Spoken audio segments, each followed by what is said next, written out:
Berbicara mengenai ilmu yang bermanfaat, kali ini kita akan membahas bagaimana caranya pemetaan pertama kalian itu berhasil. Wah, kemarin kita sudah membahas drone-drone apa saja yang support menggunakan program aplikasi untuk pemetaan udara drone deploy. Yang belum nonton videonya, silakan kunjungi link yang ada di sini. Anda bisa melihat banyak permasalahan mengenai drone deploy.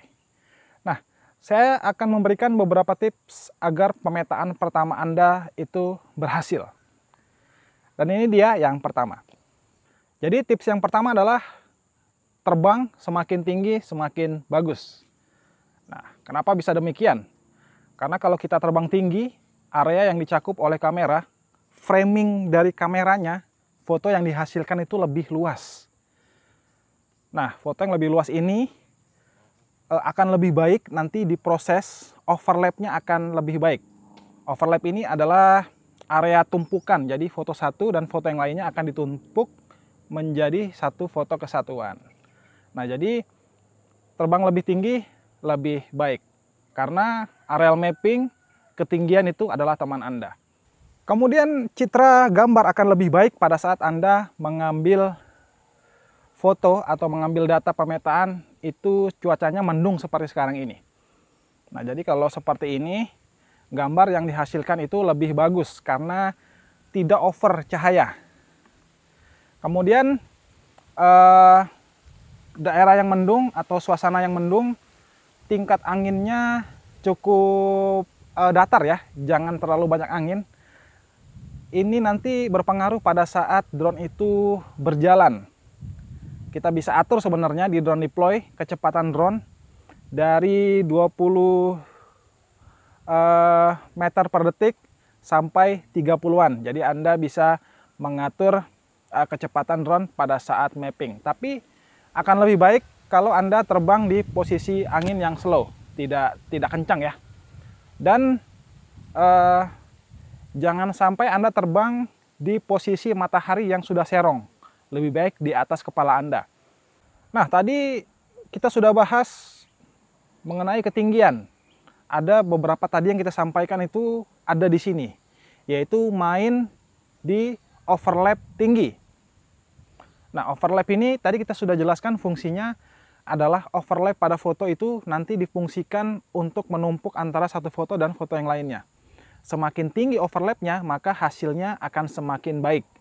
Semakin tinggi overlapnya, maka sekali penerbangan fotonya akan lebih banyak didapat ketimbang Anda menurunkan tingkat overlapnya. Di video selanjutnya kemarin kita membahas settingan manual antara drone deploy dengan DJI Go 4 biru. Jadi settingan di DJI Go 4 biru akan dibaca oleh sistem drone deploy. Nah, Anda bisa menggunakan otomatis setting atau menggunakan manual setting pada aplikasi DJI Go 4 yang biru. Nah, itu ya. Jadi kalau fotografer biasanya paham sekali ISO, kemudian kontras, exposure yang dipakai berapa, maka hasilnya akan lebih baik lagi. Biasanya kalau kita terbang di matahari seperti ini terlalu banyak, kita cenderung mengurangi exposure-nya. Kalau saya biasanya tidak lebih dari -7. Itu kalau saya pribadi. Kalau ya seperti ini saya pakainya -7 di exposure-nya DJI Go 4. Atau saya juga bisa menggunakan mode pengambilan foto di aplikasi DJI Go 4. Nah, itu kan ada mood-nya ya. Anda bisa menggunakan mood yang disesuaikan dengan kondisi pada saat Anda menerbangkan drone-nya. Yang paling penting adalah Anda menggunakan hardware yang mumpuni. Karena drone deploy itu aplikasi yang sedikit berat ya, kalau Anda tidak menggunakannya sering. Kalau Anda menggunakan sering, maka drone ini akan sangat berat sekali. Karena data-data yang diambil, data-data yang didapat pada drone deploy akan dikumpulkan di change memory pada drone deploy. Makanya pada saat Anda sudah terbang yang cukup banyak, aplikasinya cenderung lemot. Nah, maksimalkan device yang Anda gunakan. Kalau bisa sih RAM-nya di atas 6 ya, kalau bisa 8, kalau bisa 10. Kemudian prosesornya juga yang tinggi dan memori untuk penyimpanan yang tinggi juga.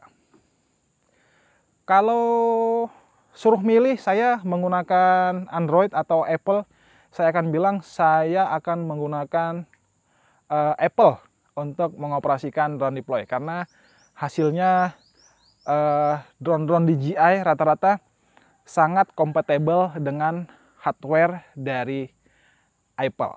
Ya, seperti itu. Dan yang terakhir adalah pastikan Anda menggunakan mode 3D.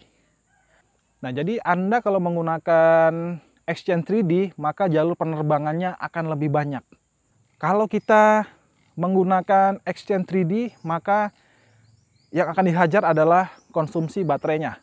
Jadi semakin banyak jalur yang Anda buat, maka drone akan terbang semakin lama. Jadi kalau Anda ingin menggunakan X-Chain 3D atau menambah jalur penerbangannya agar hasilnya lebih baik lagi, pastikan Anda membawa baterai yang cukup. Demikian dari saya untuk video kali ini. Terima kasih telah menonton. Itu dia beberapa tips agar hasil pemrosesan atau areal mapping Anda berhasil dan dijadikan hasil yang lebih mantap lagi. Terima kasih telah menonton dan sampai jumpa di video selanjutnya. Assalamualaikum warahmatullahi wabarakatuh. Pas, ada yang lewat motornya.